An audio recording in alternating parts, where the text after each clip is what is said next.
You are now listening to Vigilantes Radio, presented by the Only One Media Group.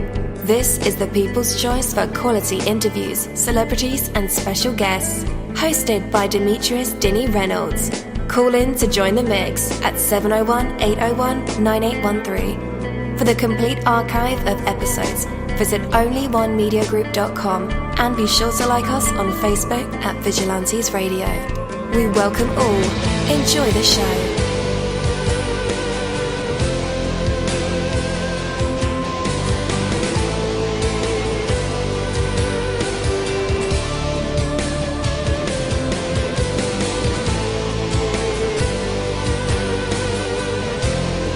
Ladies and gentlemen, please welcome your host, Demetrius Houdini Black Reynolds.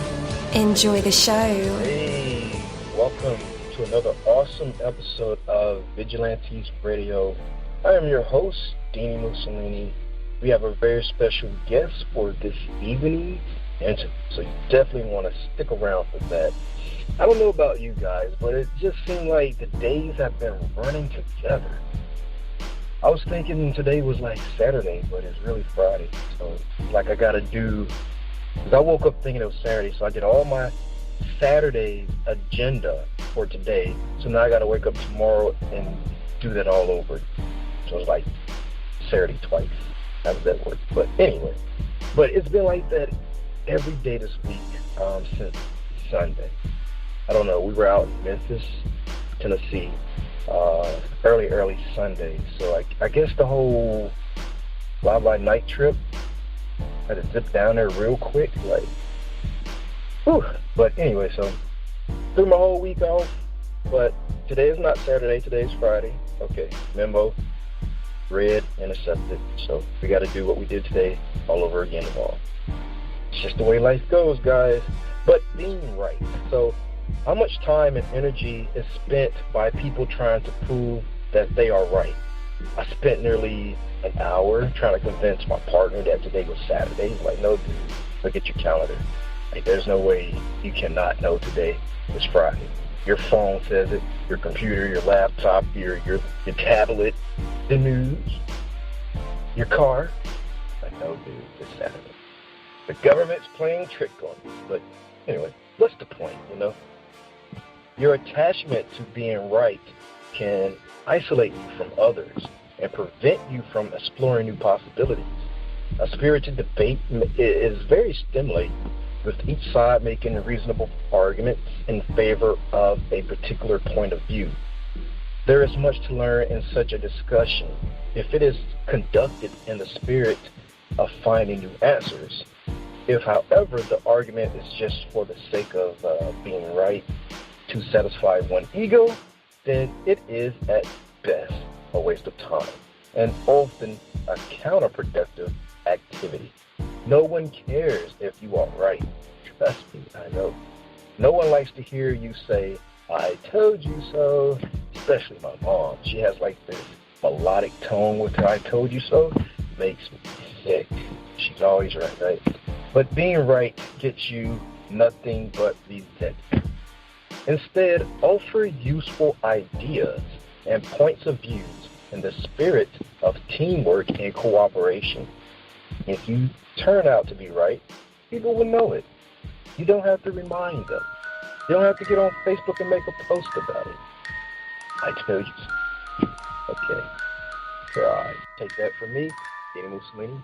That is my word, and word is bond.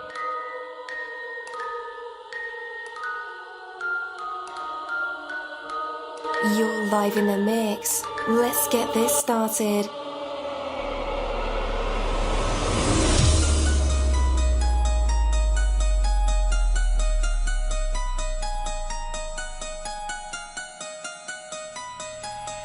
Yo, hello, and welcome to another awesome episode of Inside the Music, or the book, or film, or even the business, where we dive into the minds of the people who create these marvelous things. It feels so good to be back with you guys once again.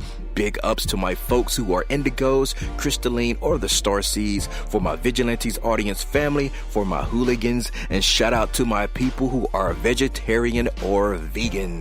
If you're in the struggle like me, we are averaging over 37,000 live listeners, and we've been at this for 5 solid years. I appreciate to all you guys who've been rocking with the kid on this journey, and we are still evolving, baby. It is all because of you, most definitely. We are the people who have dedicated their lives to music, spirituality, business, literature, art, films, and research in every aspect. And we want to allow you an opportunity to tell your story. Man, we've had celebrities on our show, from Grammy Award-winning artists, nominees, to actors, comedians, CEOs, technology revolutionaries, visual artists, from authors to professors, and vampires. Or people who think they're vampires. It doesn't matter who you are or where you come from. Come on our show and talk to me. So check it out to book your interview or to appear on my other show called Skeptics. Email me at vradio@onlyonemediagroup.com, and that's V as in Victor. We hope to get the stories behind these unique people and give them a chance to tell their truth to us and the universe. That is Vigilantes Radio sole purpose. You know the number to dial, 701-801-9813. Share that number with your buddy right now and tell them to tune in to connect with us or our guests, or you can hop in the mix directly from our website, which is onlyonemediagroup.com. Right from the home page, you can slap that go live button and you'll be here live in the mix and in the chat room with all of us. So feel free to shoot over some questions to ask our guests while they are here, but only as time permits. Sometimes my guests and I talk entirely too much. And as always, all episodes are available for free download, and you can grab them from either Spreaker.com/onlyonemediagroup, iTunes, Player.fm, YouTube, any app from the Google Play or iTunes Store, or over at our website. And that goes for every single episode that we've ever aired. Well, this evening's interview is the William-Rassman. And again, I'm your host, dini-mussolini. There are over 20,000 of you guys in our chat room on the browser, Google Hangouts, Skype, all the plugins that we use to run these episodes. You guys are filling them up, and I appreciate that very much, very greatly. We cannot do this without you. Actually, we can, but we like to say that we can't, because I'm not right, all right? Anyway, yeah, I'm bummed out totally. But anyway, I'm glad you guys are here. I am so grateful. You have no idea of my gratefulness. I feel like I should mail you guys a turkey sandwich or something, or a gift card or something, to show my appreciation. If you could see the smile on my face right now, you would say, hey, that guy has much appreciation for us. Oh yeah.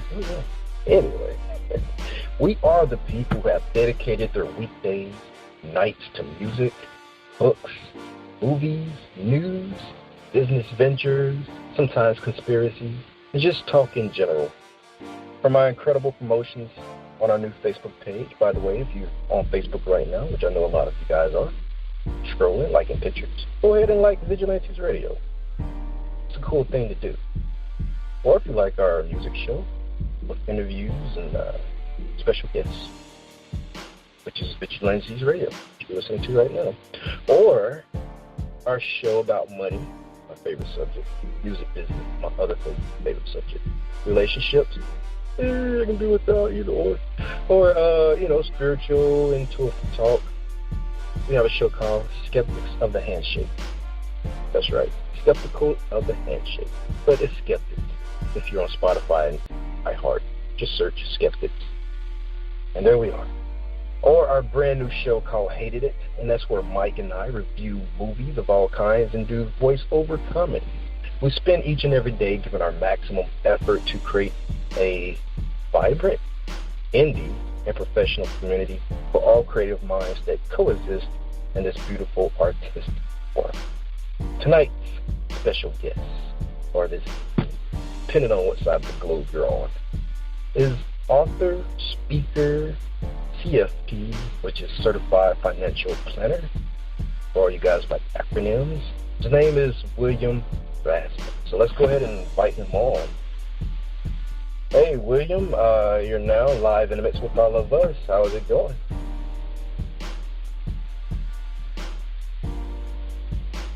I think you will have to unmute yourself. There you go. All right. Now I can unmute you.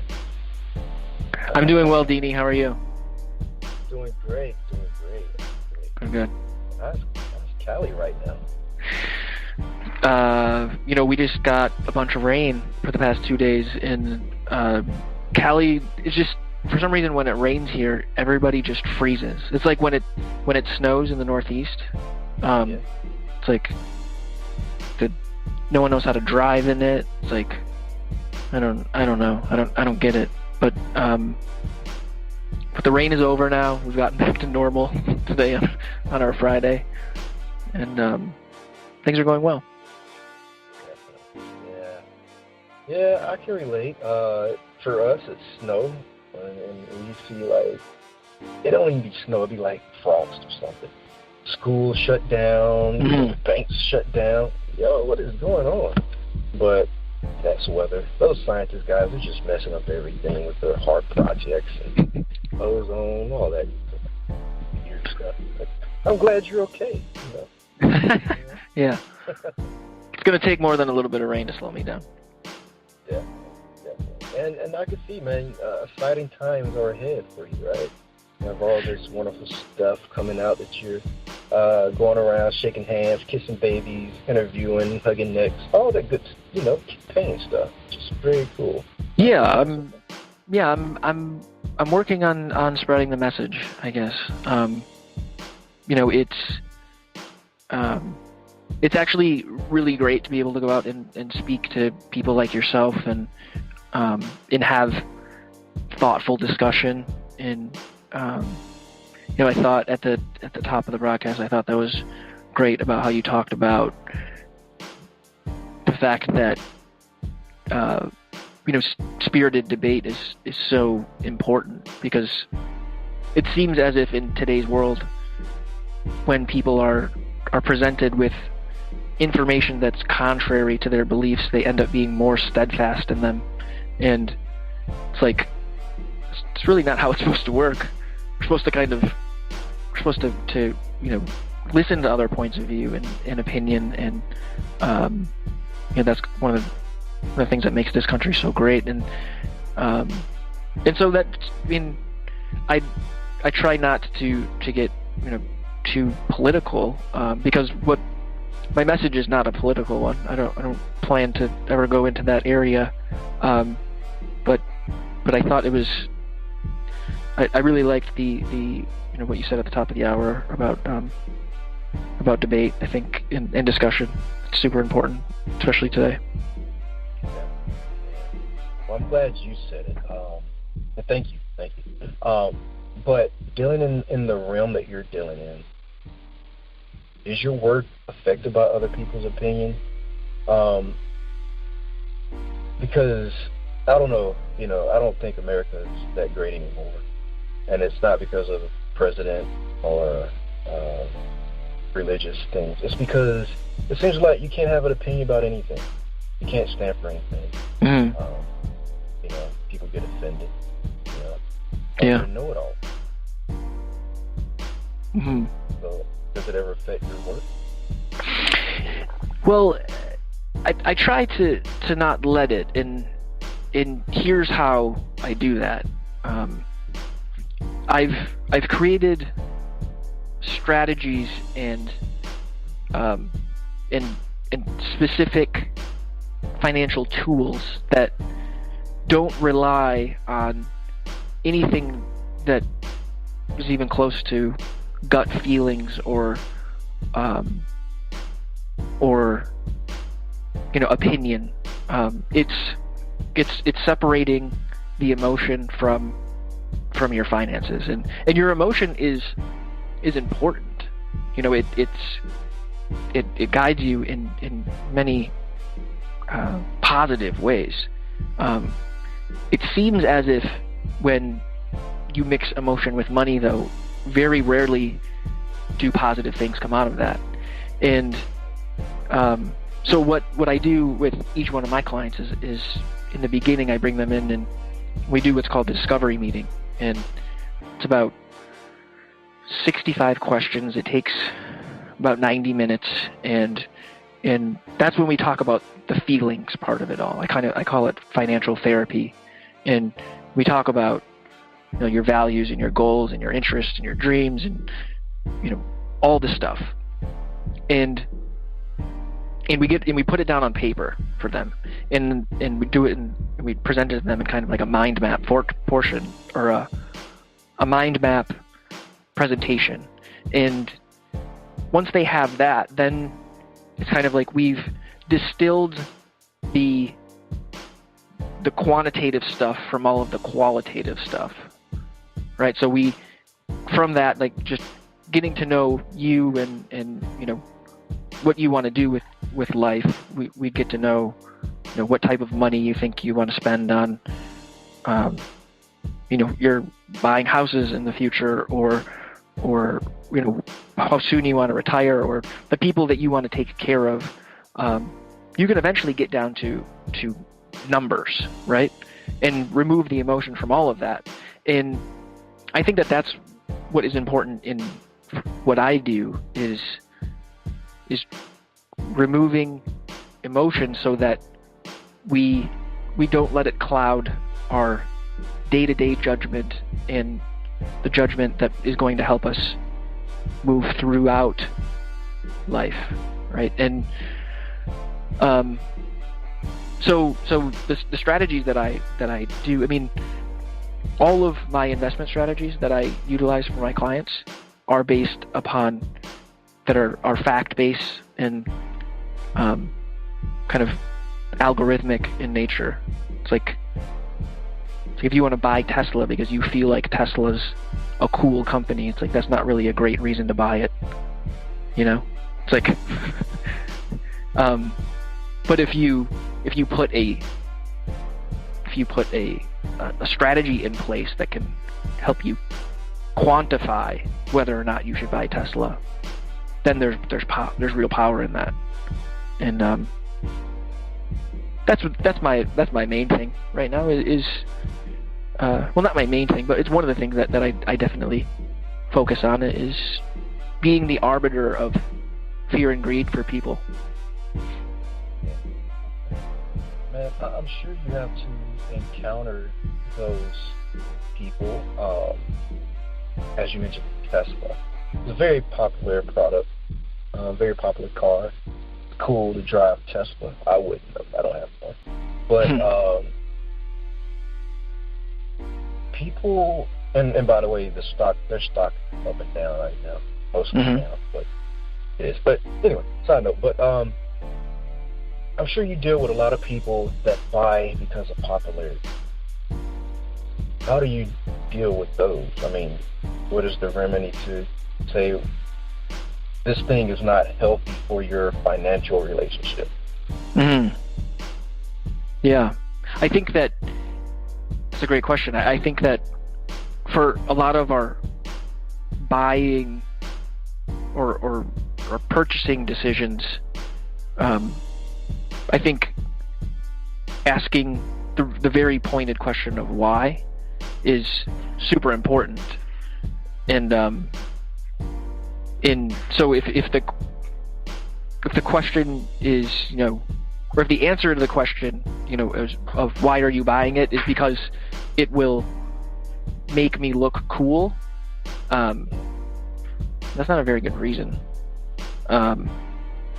More is the reason that, you know, because I feel like it. I mean, I was talking on another podcast about how, you know, it seems like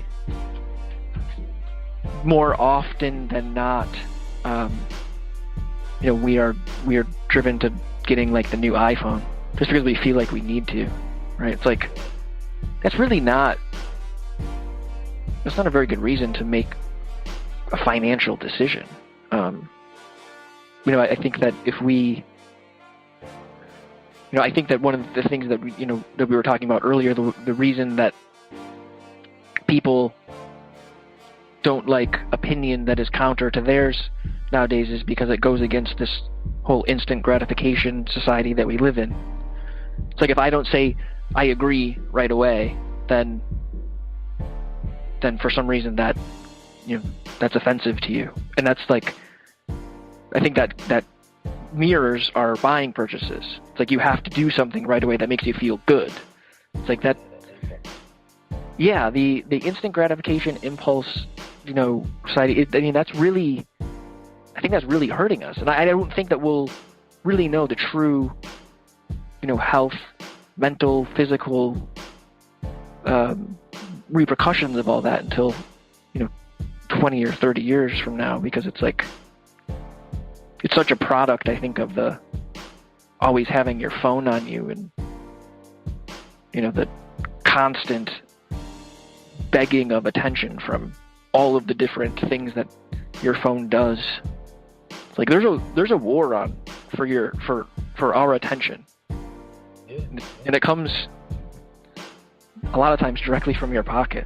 It's like it's serious. It's no small thing, and I think that from a financial sense, it really is not good for people.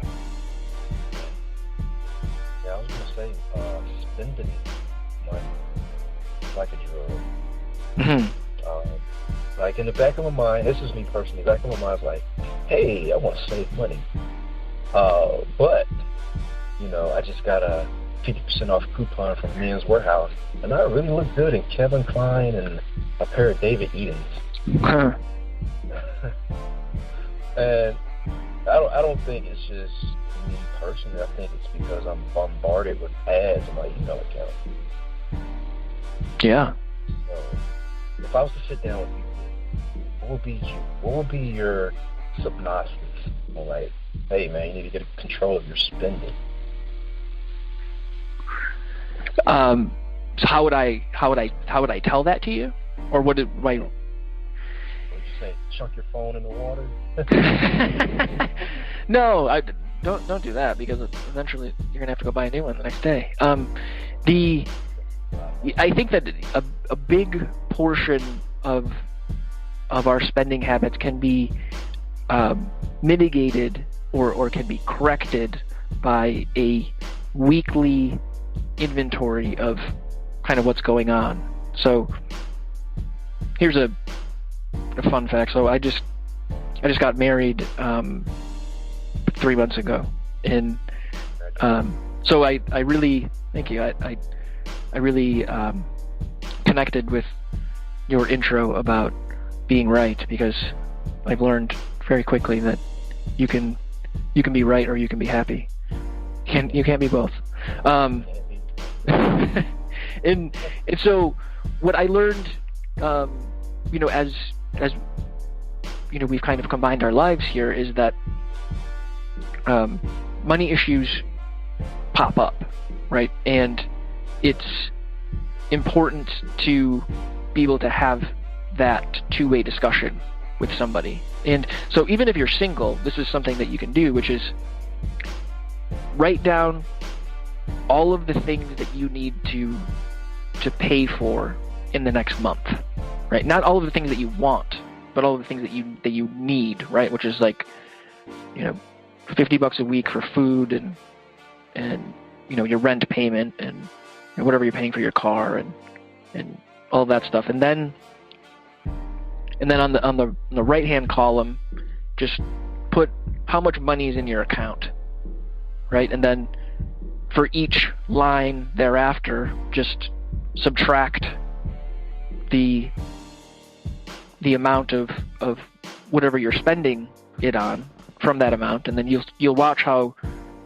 your account will get depleted over time. So what essentially you're doing is you're projecting out all of the things that you're going to think you're going to do. Like this is a very simplified version of planning, right? It's like planning 101. So if we project out our expenses, and then you can watch your account balance drop as you do that, you're like, well, I guess I know where I stand, right? I think that's one of the biggest issues with how people manage their money in today's world is like they just swipe their card, right? Like it's so easy just to go throughout life and just swipe, and then before you know it, declined, and you're like, wait, what? I mean,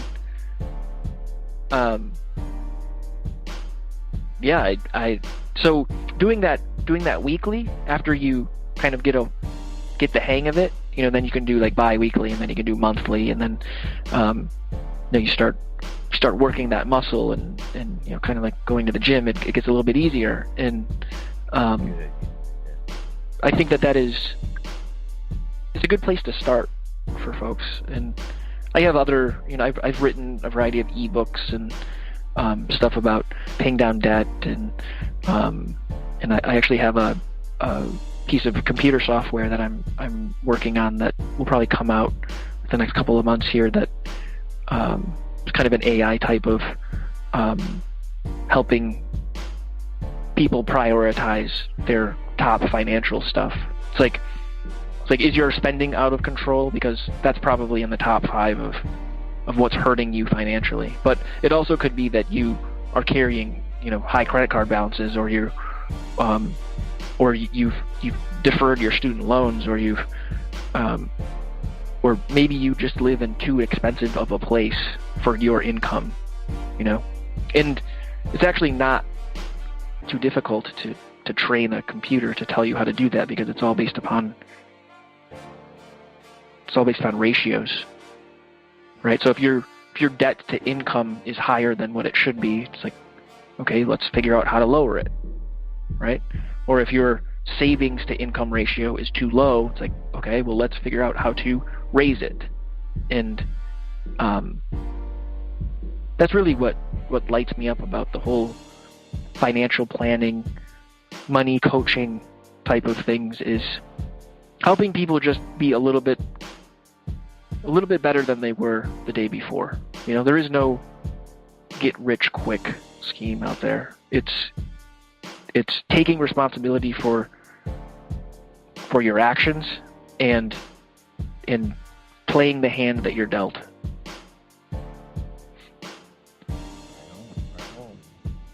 Are you the same William-Rassman that wrote a dummy book about hair restoration? No. So, interesting story. I'll solve this one real quick. There's one other William-Rassman in this world, and he is an older gentleman. I think he's like 70 or 80 years old. He's a hair transplant surgeon, and he does hair transplant stuff for like the stars. He did like John Travolta's hair transplant, or like whatever. So if you Google just William-Rassman, you get a lot of his stuff, and then you get some of my stuff. And I actually tried to meet him because when I moved out here in 2010, Google was around at that point, and I did it, and I realized that he lives in Los Angeles. And so there are 2 William-Rassmans in the United States. Both of them live in Los Angeles. Crazy. Okay. So where are you from originally? Matter of fact, let's do that. Where did you come from? Who are you? Let's start at the very beginning of wherever you want to start at. Sure. I have my popcorn here. All right. Extra butter. Yeah. So I'm originally from Minnesota. I kind of spent my formative years in the Midwest, Minnesota, Wisconsin, Iowa. I went to high school in upstate New York, Rochester, New York. I played hockey growing up, and I was actually an athlete for the majority of my childhood. I played baseball and football and lacrosse and pretty much a little bit of everything, but I chose hockey, and that's kind of what took me into college. And I went to college at Wagner in New York City, Got a degree in economics from there. And while I was in college, I started working on Wall Street. So Wagner's on Staten Island.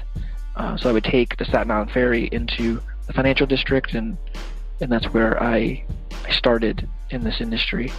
And that was in 2008. Moved out to Los Angeles in 2010 and went independent with my practice in 2015. So I've worked at the major financial institutions. I started at Smith Barney. I worked at Merrill Lynch and Deutsche Bank, and I've traded options and offshore securities and Forex, and I have a pretty good institutional background on money management, and I've used that to leverage what I'm building today, which is a practice that is ready to help people build a financial experience rather than just providing somebody a service. And I think that's what's important moving forward, based upon what we just talked about, which is the fact that people only pay attention to things that are screaming for their engagement, and I feel like you're not going to stick to the plan unless you're engaged with it, and so creating an experience is so important for people. And so I've about 10 years of experience in my industry, which I believe makes me experienced enough to know what I'm talking about, but not so experienced that I've been indoctrinated by the big corporate mindset. And that's the place I come from. Okay. So the topic of tonight is your book, Atlas Shift: Mastering Your Financial Experience in the Post-Information Age. So what's the synopsis of this book? Sure. So the synopsis is that the economic safety nets of society seem to be disappearing. Right? Social Security is set to run out, and the latest estimates are something like 2034. So in like 15 years or so. Corporate pensions are all but gone, except if you work in the government. And out here in California, even the government pensions are running out of money. It seems as if the onus to get your financial life in order is turning to completely on you. And I argue in the book that we should be empowered as individuals to take on that responsibility and shoulder it with confidence, because I'm laying out the tools in order to help you. And so there's a lot of very practical advice in there. There's some questions to help you find out what type of person might be good to help you along your financial journey. And also it talks about kind of the things that we should be focused on, which are, the majority of people are focused on about the same 5 things, which are making smart money decisions, obviously, but also mitigating the impact of taxes and protecting their money from catastrophic loss and nefarious people, and taking care of the people that they love, and giving to some version of a charitable cause. And the important part about those 5 things, in my opinion, is that you can't do 2 through 4 without doing, or 2 through 5 without doing number 1. And that's really where I place a lot of emphasis is let's shoulder let's take on the responsibility that is being put in front of us and really meet it with a sense of gratitude and let's become our best selves. So is that the important concept of this book? I think so. I think the big part about it is the responsibility factor. On the other side of that responsibility coin is the fact that you don't have to do it alone. It's like, I think that when a lot of times when people say, take responsibility or be responsible for yourself, it's like, sometimes people say that, just to kind of, I think, to be combative in a sense, but I think that many times people are saying it, they're just saying, play the hand that you're dealt.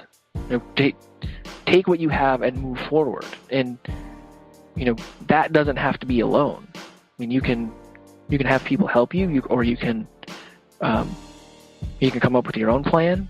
But you have to do something, and that's really why I decided to put this concept into a book rather than some other form of media. Is that I think it's a practical guide to helping out people, and you're able to answer questions and use the questions that I have to go and ask other people that call themselves experts. Ask them the difficult questions. I put them all in there, and I think that that theme, along with the fact that I think that too often we view that we anthropomorphize money, meaning that we look at money as if it's a human, right? And it's like, it's not. Money is energy. That's what it is. And so money is going to flow to you, and it's going to flow from you, whether you like it or not. And I argue that we should do that by design rather than by default. Because by default is really no, if being passive doesn't work in your relationships and your business or your music or whatever it is, why do we think that being passive is going to work with our investing in our money? So it's meet it. It's let's design our path rather than just acting as in a default way. So this book is sort of like a roadmap. Yeah, it could be.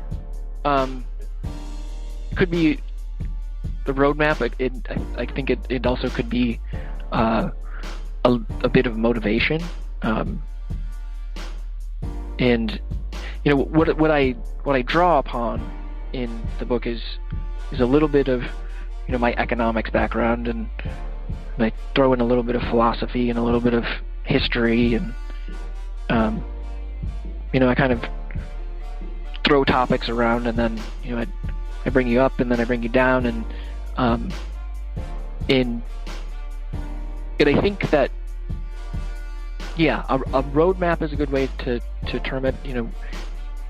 A guide, I think, is a good way to look at it. It's it's about making a change. The title is Atlas Shift, and what I argue is that Atlas was the Greek titan who was assigned to hold up the sky so that the sky doesn't come crashing down on Earth. And a lot of times, if you see the Atlas statue, it's metaphor, or it's shown as a guy that's got the world on his shoulders, but that's really just an interpretation of the Greek mythology, which is that he's there to hold up the sky. It's like that's a big responsibility, right? And I argue that taking on your financial well-being is a big responsibility as well, and we should do that. We should make that shift. And I think that a roadmap or a guide to change is the right way to think about it. Speaking of motivation, William, what motivates you to get out of bed in the morning?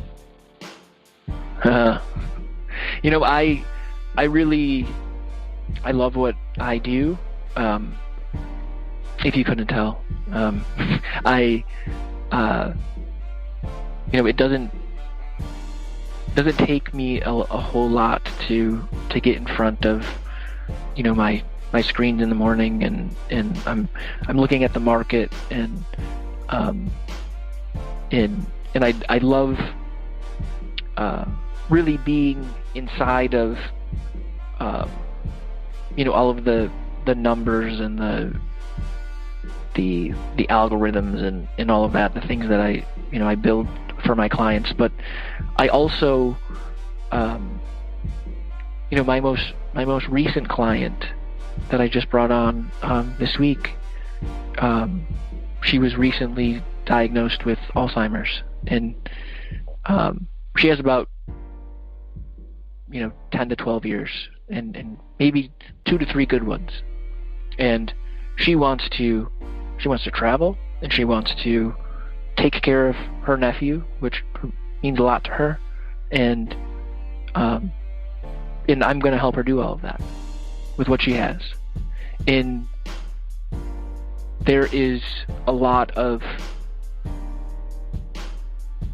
I find a lot of personal satisfaction from helping people that really need help, and I hope that my words and my work can influence people beyond the people that I can just help out on a one-on-one basis. That's really what gets me out of bed. And I could imagine there's workload that comes with what you do. And we have listeners who are starting out in their careers, or they want to be financial, business coach, life coach, podcasters, just individuals who are self-starters but really don't know which way to go right now. Let them know, even though there is an enormous self-imposed workload, but what kind of things are intangible personal benefits that you enjoy that come with the territory? Well, I get to meet a lot of really cool people. I think it was Einstein that said that one of the biggest things that affects how you go through life is whether you believe that this is a friendly universe or an unfriendly universe. And I believe that it's a friendly one. I do. I believe that the majority of people out there are good people, and I meet a lot of them, and I talk with them, and we are, as people, we're more alike than we are different.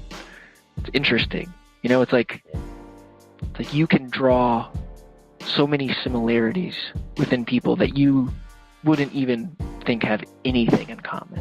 And that human experience, that thread that connects us all, is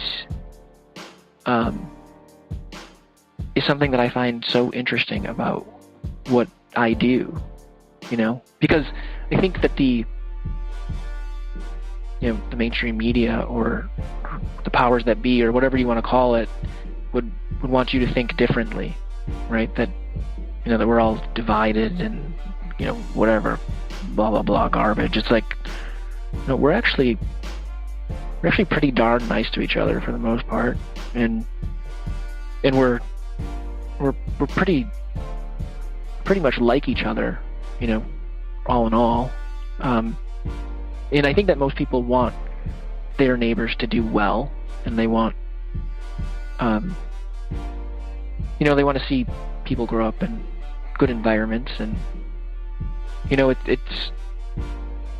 I think that I get a lot of faith in humanity, if that's a term we want to use, from what I do, because I see that people are like each other, and then I also see people giving to all sorts of causes and being there to help each other out. I think it's really big, right? So you're not going to see all that on the TV, but it's like I have clients who have had to help out a brother or a sister that was down on their luck, or somebody that went through cancer treatment, and their sister-in-law paid their entire medical bill. It's like, we help each other. We do. Absolutely right. And that's a great perception on society. But that's just the way it is. Mass media, the agenda is always to sell a lie versus the truth. Because a lie is more entertaining. Mm-hmm. Dangers and bad economy. It's easier to sell than good economy. Mm-hmm. Good, decent folks living, good, decent neighborhood, looking out for your humankind. That's what the human experience. They don't want to show that. Mm-hmm. It's not fun. But you're absolutely right. It depends on the lens you're looking through, or how you perceive society. Because we are living in a fairly great society. Not every apple is bad. Yeah. It's a very small percentage.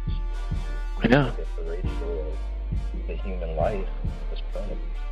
Yeah, I think that one of the messages that I've been bringing forward, and people can take this for what it is, but it's like the amount of progress that we've made is really astounding.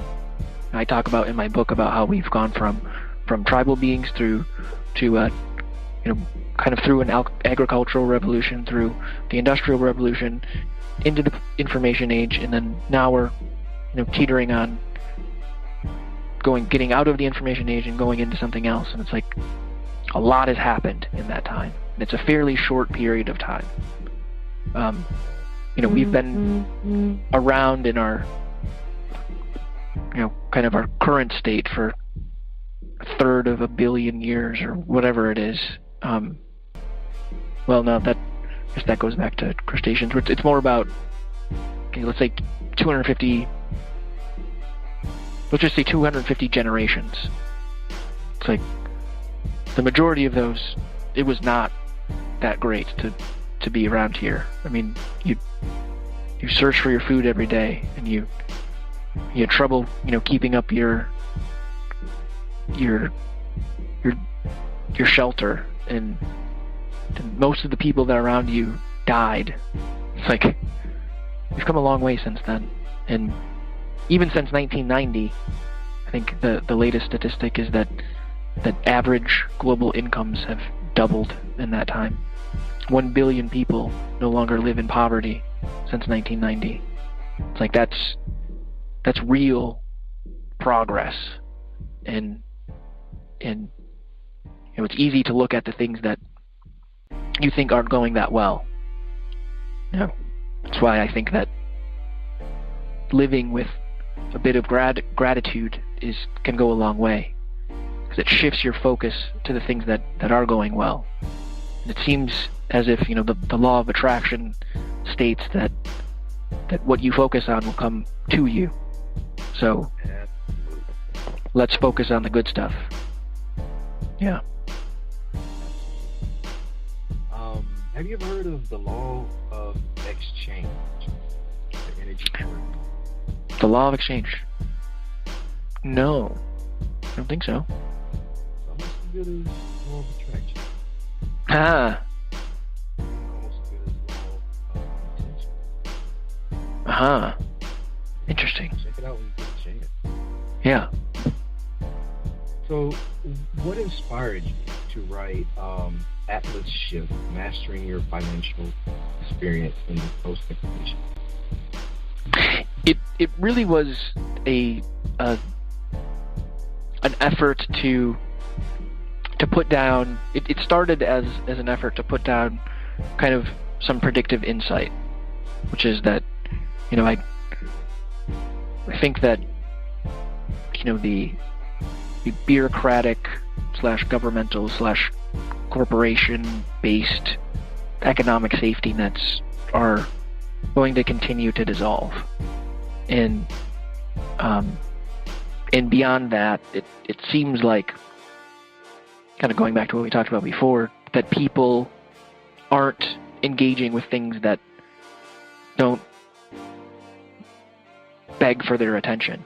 It's like, well, it's going to be difficult if we keep going in the trajectory that we're going, because it's really not that much fun to deal with money matters, right? It's kind of difficult to gamify it any more than it's already a game. And so, you know, as an economist, you know, I believe that demand always precedes supply. So, that we as consumers need to start demanding different things, or else we're not going in a great direction.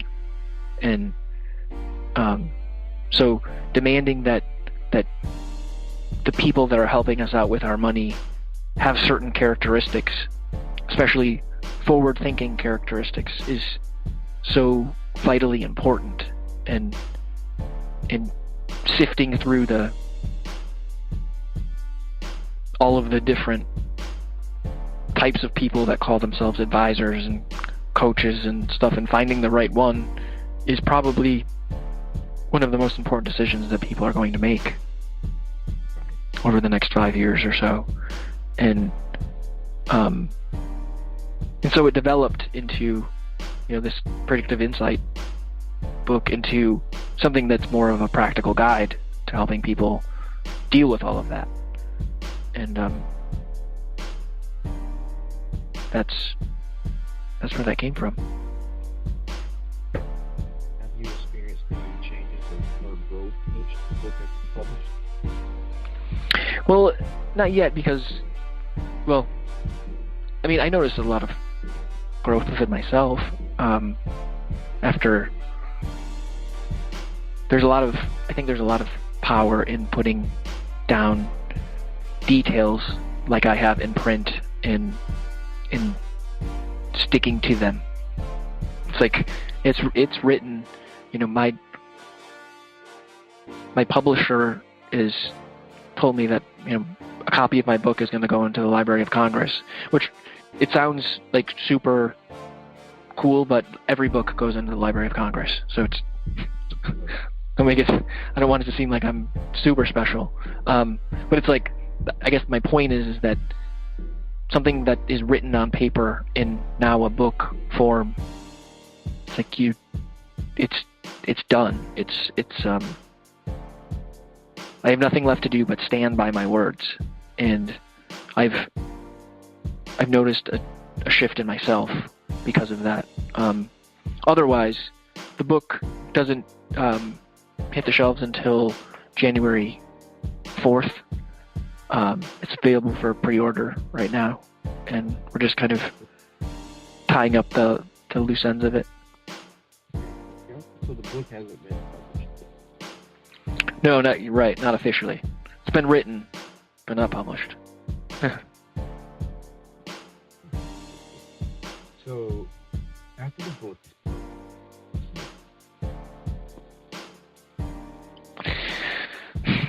So I have a lot of projects that I'm doing. So I have a project more geared towards the young person, the young professional, called Young Atlas. You can find that at youngatlas.com. That eventually is where the software that I was talking about earlier is going to live. I'm going to offer it for free to people because I think that that's the type of thing that can be offered for free and people will get a lot of value out of it. I also have my boutique wealth advisory firm where I help people with $1 million or more, and that continues to grow. I also work with a tax strategy that helps people defer capital gains on highly appreciated assets. So out here in California, we have a big issue with people that bought things 20, 30 years ago that have appreciated like crazy.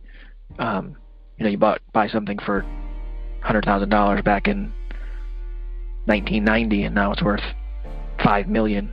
It's like, what are you supposed to do with all of that capital gain? Because the government is going to come in and take a ton of it in taxes. And so there are certain creative things that you can do with that situation. I've been really getting into that towards the end of the year of this year and going into next. And then I plan on to keep talking about the stuff that's important to me via podcasts and maybe some speaking events, and I was thinking maybe some workshops. But we'll see how. It seems as if I have a lot of ideas and not as much time lately. So we'll see how it all shakes out. I definitely can relate to that whole time. I wish there was 48 hours in one day. Yeah. It's not that bad. If you stay up for 2 days.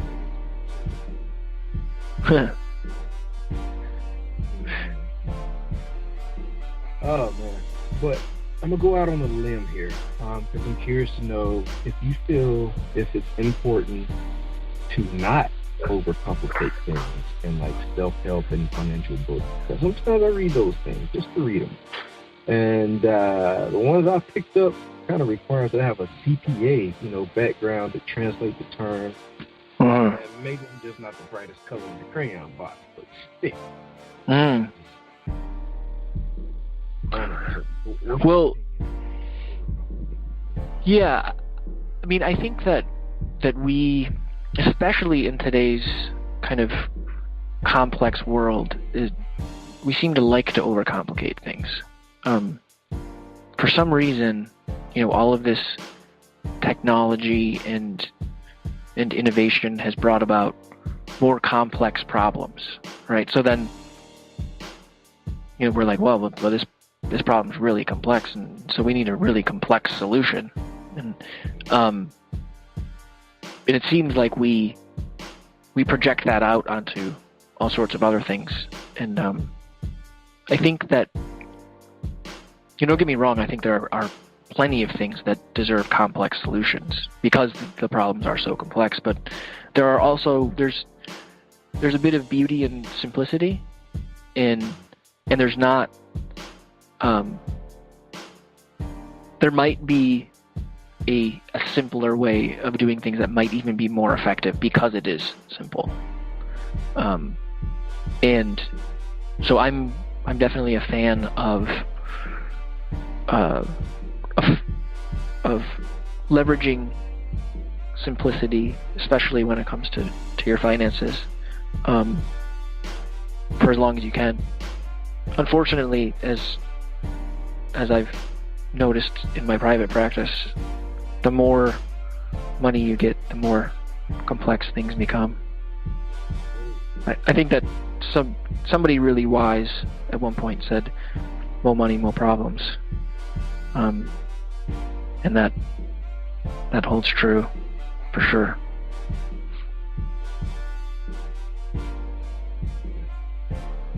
So true. Do you ever run into the whole that William's opinion on financial advice when it comes to books? Do I run into? Sorry, what was the question? On what opinion? You know how I'm trying to word this correctly, but all right. So your book, that's basically your outlook on advice Mm-hmm. and things of that nature. Do you run into feedback saying that that's William's opinion, that's not necessarily correct? Mm-hmm. I don't agree with this or with that. Yeah. Kind of like how in the beginning, being right and being wrong. Mm-hmm. But of course, all books are based on opinion, but I know there's research involved. So, have you read into that? Well, only a little bit in some of the little bit of marketing and the process that I went through with editors and publishers and stuff. But I intend to encounter more, and I hope that I do, because I think that if you've created something worth anything, it's going to be criticized. And I think that I'm open to criticism. I hope that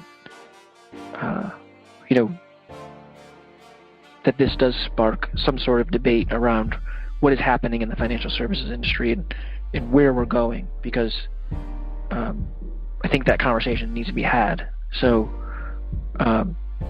if it does spark some comments like, well, that's just your opinion, or you're wrong, or it's your opinion and you're wrong and you're stupid. It's like, okay, well then let's have a conversation, because at that point, that's the engagement that I think is needed to kind of say, okay, well, where do you think I went off course, and what's your prescription for the seemingly broken system that we currently have? Because I guess my point would be that criticizing someone's solution for a broken system is really only worthy if you have one in its place. And I think that's many times when I get pushback, especially from people in my industry, on my ideas. It's like, well, do you not like my idea because you don't like my opinion, or do you not like it because you didn't come up with it? And so, I'm fine with being wrong. I'm cool with it.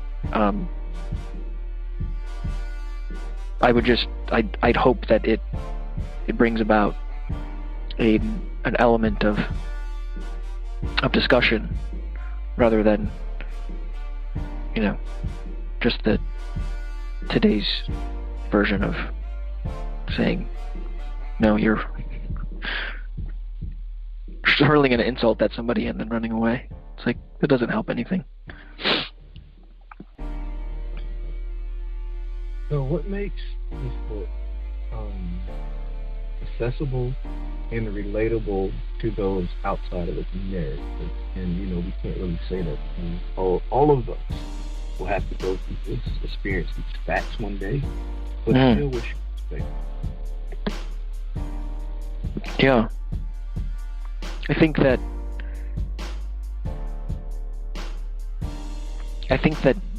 you're that you're spot on, that it's kind of like in the book, I talk about economic maturity.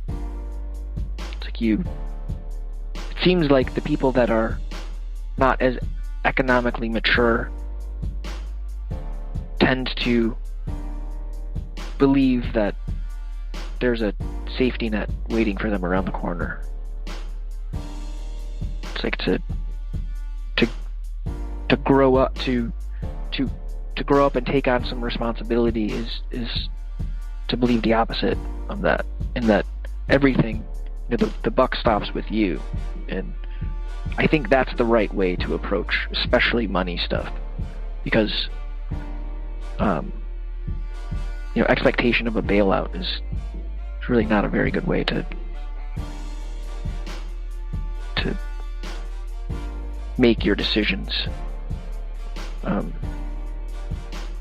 It's really a recipe for disaster, in my opinion. And I think that while it was needed, and who knows what would happen if it didn't happen, but I think it was a really bad precedent for the government to go in and bail out all the banks during the latest downturn. It's like we've pretty much told the public that someone else will come and bail you out if you screw it up. It's like that's really not a very good message to send to people.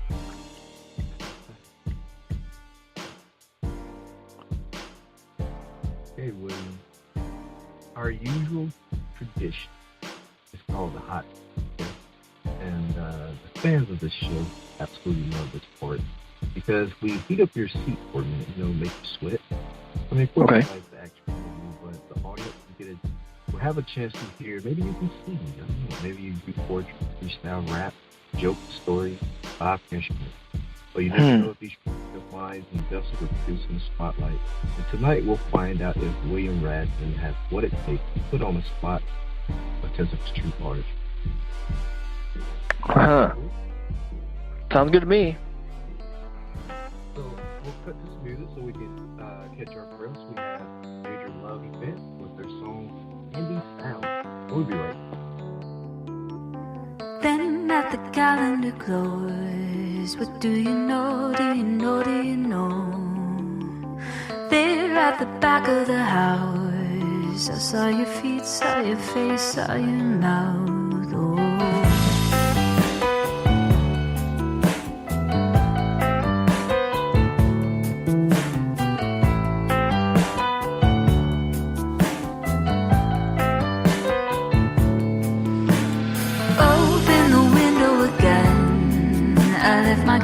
In the sofa cushion, my face is just wet from the snow. But do you know, do you know, do you know?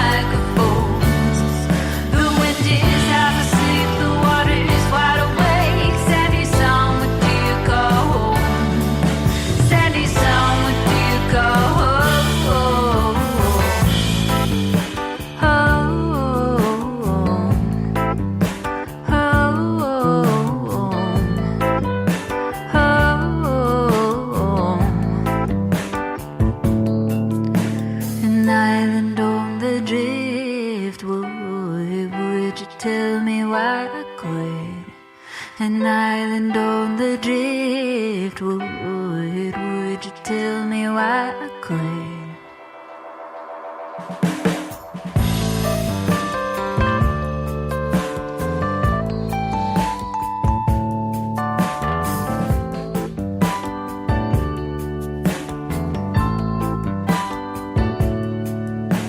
Sandy sound, I thought I saw it in the clouds.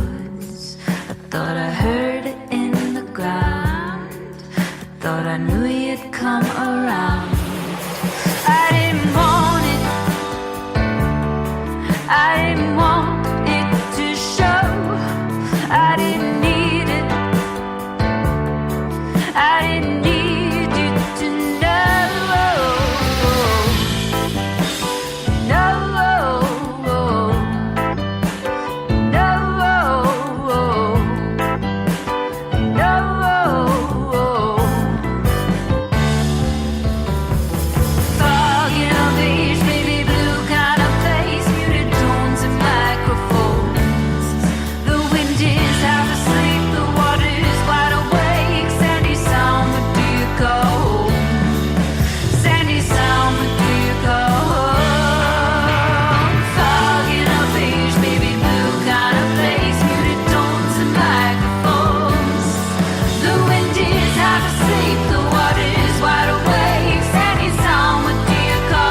major love event with their song, Sandy South.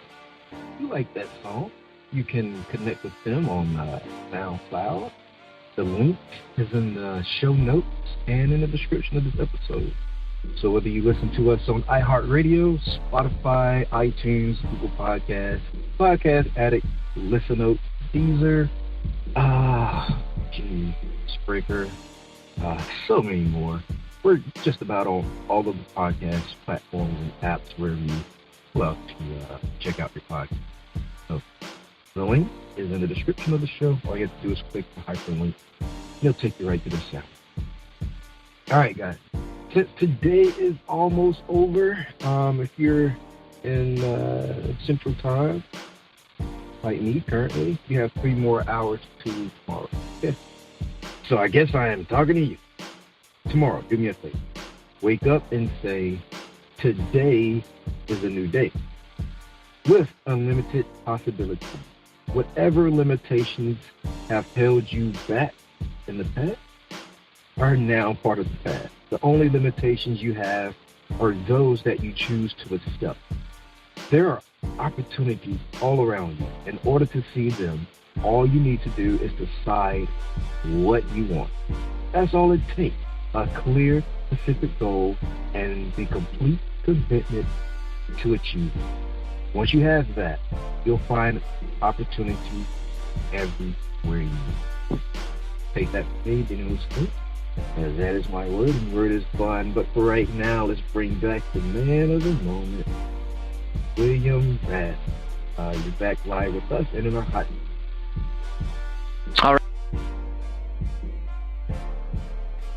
All right, Dini, I'm ready. So, okay, so let me get this right. So I can just do whatever I want based upon those options you gave me, which was sing, tell a joke, dance. Maybe not the. Oh, okay. Because I was gonna pick dance. No. Okay, I'll tell my. So, I have a good friend that suddenly passed away. It's actually right about 2 years to the day, and so I think that it would be good to. It would be fitting to tell his favorite joke, and this is one that I used to tell all the time when we were growing up and being young, dumb kids. So the joke is, there's a guy and he's lonely, so he decided to get a pet, and he doesn't want to get like a regular pet like a dog or a cat, but he wants to get something like exotic. So he goes to the pet store and he tells the pet owner that, and the pet owner says, the pet store owner says, I have the perfect thing for you. You should get a centipede. Centipede, big centipedes with all the legs, and he goes, all right, well that's kind of weird, but let's do it because that's what I want. I want something different. So he gets a cage for the centipede and he brings the centipede home, and he's like, well, now I got this new pet, maybe I should do something with it. So he goes over to the centipede's cage and he puts his head down next to it and he says, Mr. Centipede, would you like to go to the beach with me today? And the centipede doesn't say anything, and he says, well, that's weird. And so he puts his head down a little bit closer to the cage and he says, Mr. Centipede, do you want to go on a walk with me? And the centipede doesn't say anything. He's like, all right, well, I'll try one more time. And so he puts his head even closer down there and he says, Mr. Centipede, will you do something with me today? And the centipede looks up at him and he says, hey, mister, I heard you the first time. I was trying to put my shoes on.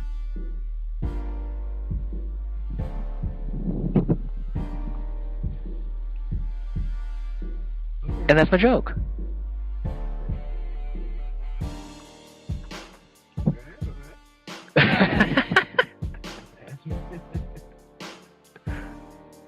Jokes teller. Okay. So, William, where would you like people to connect with you online? Wherever they feel most comfortable. I am You can find me on Facebook. I have a Facebook page set up for Atlas Shift. You can really just search Atlas Shift, or the Facebook name is Atlas Shift, all one word. My website is actually a really good way to get in touch with me, given that it has all the links to all my social media on there, and then there's also a link to be able to pre-order the book, and that's atlasshift.com. That is about it. You can hit me up on LinkedIn or in any other ways. I'm a pretty social media friendly person.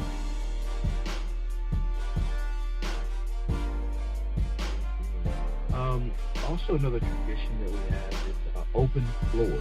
That's where you can mention anything that I wasn't smart enough to bring up in the interview. So if I left anything off the table, feel free to bring those things up. No, I think that it was a really insightful conversation. I appreciate the invitation, Dini, and I hope that that your listeners got something out of it, and that that we can continue the conversation however people would like to. It is meant to be, I think that my message is meant to be something that is a conversation. It's ongoing, and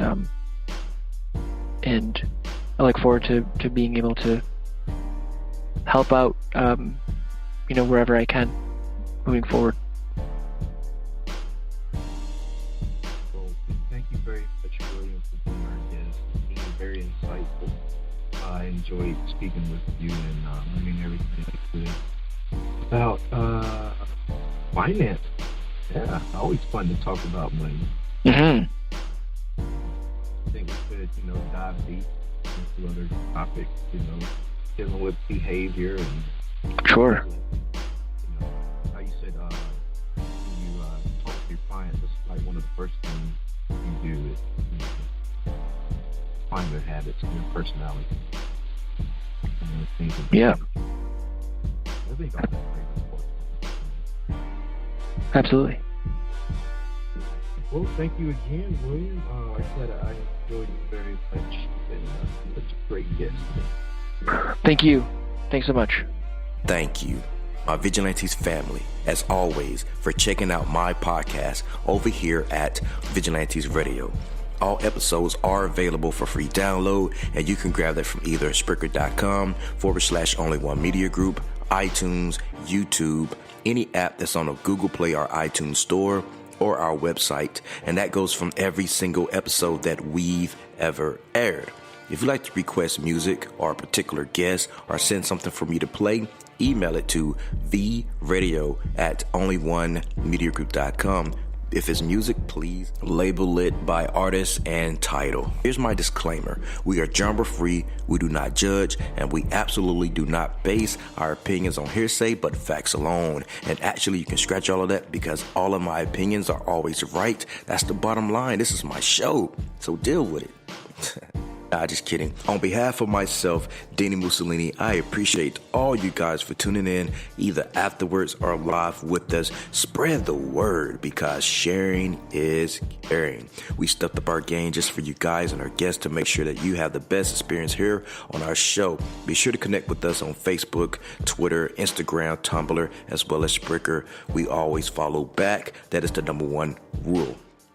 Okay, well, just remember to be yourself and be absolutely great at just doing that. Avoid being too comfortable, because you're messing with your potential when you do that. Peace, and have a good night.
You are now listening to Vigilantes Radio, the people's choice for quality interviews, art, music, and hot topics. Hosted by Demetrius Houdini Black Reynolds of the duo No Longer the Hero. All episodes of this podcast are available for free download at www.onlyonemediagroup.com. This is a Seventh Sign Regime Rebirth Worldwide Syndicate exclusive.